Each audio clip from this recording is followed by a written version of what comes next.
ഏലിയാവിന്റെയും കാക്കയുടെയും കഥ. ഇസ്രായേൽ ദേശം വലിയ ക്ഷാമത്തിലായിരുന്നു.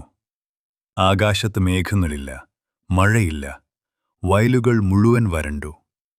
ജനങ്ങൾക്കും മൃഗങ്ങൾക്കും ഭക്ഷണവും വെള്ളവും കിട്ടാതെ വലിയ കഷ്ടപ്പാട്. ദൈവം തന്റെ പ്രവാചകനായ ഏലിയാവിനെ വിളിച്ചു പറഞ്ഞു, "നീ കെരുത്തൊഴുക്കിന്റെ അരികിലേക്ക് പോകുക, ഞാൻ നിന്നെ അവിടെ സംരക്ഷിക്കും."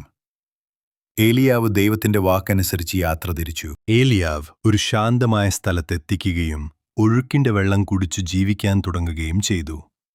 പക്ഷേ ഭക്ഷണം എവിടെ നിന്നാണ് വരിക? ആ പ്രദേശത്ത് ആർക്കും ഭക്ഷണമില്ലായിരുന്നു. പ്രഭാതത്തിൽ അപ്രതീക്ഷിതമായി 2 കാക്കകൾ ആകാശത്തിൽ നിന്ന് പാറിയിറങ്ങി. അവയുടെ കൊക്കിൽ അപ്പമിയും മാംസവും. അവ അത് ഏലിയാവിന്റെ മുമ്പിൽ വെച്ചു. ഏലിയാവ് അത്ഭുതപ്പെട്ടു. വൈകുന്നേരവും കാക്കകൾ വീണ്ടുമെത്തി. ഇങ്ങനെ ഓരോ ദിവസവും പ്രഭാതവും വൈകുന്നേരവും കാക്കകൾ ഭക്ഷണം കൊണ്ടുവന്നു കൊടുത്തു.